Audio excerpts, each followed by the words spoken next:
Атамды аяп ауылға бардым. Енемнің қан қысымы мазалап ауылға бара алмайды. Күйеуім қалада жұмыс істейді. Ара-тұра ауылға әкесіне көмектесуге барып тұратын. Ал қара шаңырақ жалғыз қалған. Қойы өрісте, сиыр сауылмаған, сүті жиі ашып текке кетіп жатыр екен. 3 баламды әжесіне қалдырып, атама көмекке келдім. Ішімнен аз күнге ғана көмекші табылғанша деп өзімді жұбаттым. Бірақ ол аз күннің артында қаншама тағдыр күтіп тұрғанын білмеппін. Таңнан тұрып атама шай құйып беремін. Ол кісі де жылы сөзін аямайды. Бір күні қолымнан ұстап, рахмет саған жаным. Мені ойлап көңіліңді қалдырмай жүрсің деді. Мен оны әдеттегідей алғыс қой деп ойладым. Бірақ көз қарасы бір түрлі, жылы, бірақ тереңірек. Ішім дір ете қалды. Келесі күні тағы да сондай болды. Қолымды ұстап, көзіме тіке қарап, бұл ауылда бізден басқа ешкім жоқ. Мен еркекпін, сен әйелсің. Бір-біріміздің жанымызды түсінбесек несіне жүрміз деді батылдана. Сол сәттен бастап жүрегімнің түбінде бір тыйым салынған сезім оянды. Қарсылық білдіргім келді, бірақ оның даусындағы билік, көзіндегі от мені әлсіретті. Шекара солай бұзылды. Алғашқы рет жүрегім қатты соқты. Ұялу, қорқыныш, әлсіздік бәрі араласып өзімді түсінбей қалдым. Бірақ содан кейін күн сайын ол маған бұрынғыдай емес қарады. Әр қимылы, әр демі мені бір құмарлықтың құрсауына тартып әкетті. Мен өзімді ақтап алғым келді. Бұл уақытша, бұл құпияны ешкім білмейді, бірақ іштей білемін, бәрі бір күні ашылады. Алғашында бәрін алғыс шығар деп ойладым, бірақ уақыт өте келе атамның әр қимылы, әр сөзі өзгере бастады. Көзіне қарасам әлдебір ыстық от жанып тұратын. Бірде ол менің екі омырымнан ұстап қана қоймай, санымнан қысып алды. Жүрегім тас төбеме шыққандай болды. Ата, қойыңшы, ұят емес пе деп тартыншақтадым. Ол жай ғана күліп қойды. Бұл ауылда бізден басқа ешкім жоқ. Сен де, мен де. Кімге не демексің? Ешкімге дәлелдей алмайсың. Қорықпа, бәрі өзіміздің арамызда қалады, деді. Өз жұмысыңды жасап жүре бер. Оның үні жұмсақ та, бірақ әмірлі естілді. Бір сәтке өзімді тұтқын сияқты сезіндім. Қарсыласқанмен әлсіз едім. Іштей жоқ десем де денем дірілдеп қарсы тұруға шамам жетпей қалды. Сол түннен кейін мен өмірім өзгерді. Күндіз бәрі қалыпты, сиыр сауамын, қора тазалаймын, ас әзірлеймін. Бірақ кеш түскенде ол қайтадан сол көз қарасымен қарайды, жақындайды. Ал менің жаным қақ бөлініп кеткендей. Бір жартым қашып құтылғысы келеді, ал екінші жартым әлсіз, тыйым салынған құмарлыққа еріп барады. Ол мені өзіне үйреніп алды. Әр қараған сайын денем қалтырайды. Ұятым мен ар-ожданым қарсы шығады, бірақ жүрегім басқа бір әлемге кіріп кеткендей еді. Мен білген жоқпын. Бір күні осының бәрі әшкере болатынын. Күндер сырғып өте берді. Ішімде ұят пен құмарлық, қорқыныш пен әлсіздік бір-бірімен араласып жатты. Бір күні күтпеген жерден күйеуім ауылға келді. Менің ішім бір түрлі мазасыз еді. Өйткені дәл сол күні де атам тағы да жағындап қолымнан ұстап, иіскеп, ыстық сөздер сыбырлап жүрген.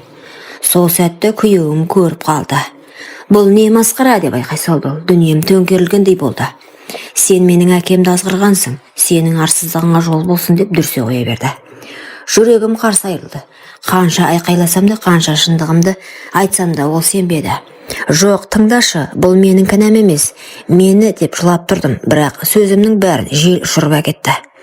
Оның құлағымда тек өз ойы ғана жетіп тұрды. Сол сәтте түсінгенім атамның айтқаны рас екен.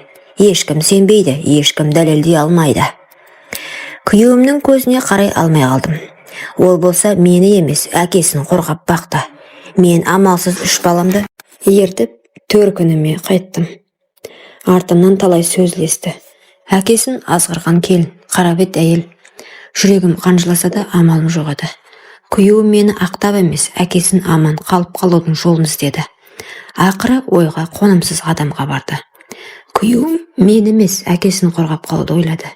Әкемді түрмеге жапқызбаймын деді. Сөйтіп амалсыз жынды деген анықтама жасатып, оны жындыханаға жатқызды. Мен ол жерге бір рет бардым. Қол-аяғы кісенделгенде әлсіз, көздері жасаурап қалған атамды көрдім. Көзіме тура қарады да, сен ғана мені түсінесің, сенсіз ешкім жоқ деп сыбырлады. Жүрегім шым ете қалды. Ол адамды жек көріп те тұрмын, аяп та тұрмын. Қайсысы басым екен өзім ажырата алмадым. Шындығанада оңай емес екен. Бір кездері елдің сыйлы қариясы болған адамды тәрбиешілер бала сияқты күзетіп жүрді. Бірде ашуланып айқайлап, бірде көз жасын көлдетіп отырады. Өз-өзінен күліп, кейде маған қарап жаным деп сыбырлағандай болады. Қорқатынмын. Айлар өтті. Ол расымен жүйкесі сыр беріп дертке шалдықты. Күн санап әлсіреді. Соңғы рет барғанымда жүзі қуарып, даусы әрең естілетіндей еді. Мені кешір, бәрін, деді де көзін жұмды. Жындыхананың суық қабырғасында, жалғыздықтың ортасында көз жұмды ол. Бәлкім, бұл жазасы шығар. Оның қазасы мені де күйеуімді де құтқарған жоқ. Керісінше таңба болып жабысқандай тағдырдың қарадағы болып қалды. Мен қалаға қайта оралдым. Бірақ артымнан атасын азғырған келін деген қара күйе ере берді. Күйеуім екеуміз екі бөлек жолға түстік. Балаларым үшін бәрін ұмытқым келді. Жылдар өте мен қайта тұрмыс құрдым. Жүрегім тыныштық тапты, бірақ ол оқиға менің жан дүниемде жазылмас жара болып қалды. Ал күйеуім болса жалғыз, әкесінің көлеңкесін арқалап өмір бойы соның салмағымен жүрді. Күндер өтті, уақыт бәрін өзгертті. Бірақ менің жүрегімде сол қара шаңырақтағы түндердің ізі мәңгі қалды. Балаларыммен бірге қалаға оралдым. Әр күн сайын өткен өмірімді ойлап, жүрегім қақ бөлініп, ұялдым да қорқып та кеттім. Бірақ сонымен бірге өзімді сынадым. Мен адалдықпен, еңбекпен бала шаға үшін бәрін жасадым. Мен жаңа өмір бастадым. Балаларым бақытты, мен де бақыттымын. Ал сол ауылдағы, қара шаңырақтағы оқиғалар тек естелік, сабақ. Ол өткен мен үшін ешқашан ұмытылмайды. Бірақ мен өз өмірімді жалғастыруға тиіспін. Қазір мен бәрін түсінемін. Кейде адамдардың әрекеттері қате көрінсе де, олардың жүрегі таза болуы мүмкін. Мен өзімді кешірдім, өткенді қабылдадым, әр болашаққа үмітпен қараймын. Бірде мені бұрынғы ауылым ойлап алады. Қара шаңырақ бос қалды, ауыл тыныш. Бірақ мен білемін, мен өмір бойы сол қара шаңырақтағы қиындықтан, құмарлық пен қорқыныштан сабақ алдым. Енді менің өмірім тек бала шаға мен отбасы үшін ғана соғады. Құрметті оқырман, өмірден алынған сабақ болар оқиғалар тыңдағыңыз келсе, менің арнама тіркеліп, лайк, комментарий жазып қолдап кетіңіздер. Келесі кездескенше.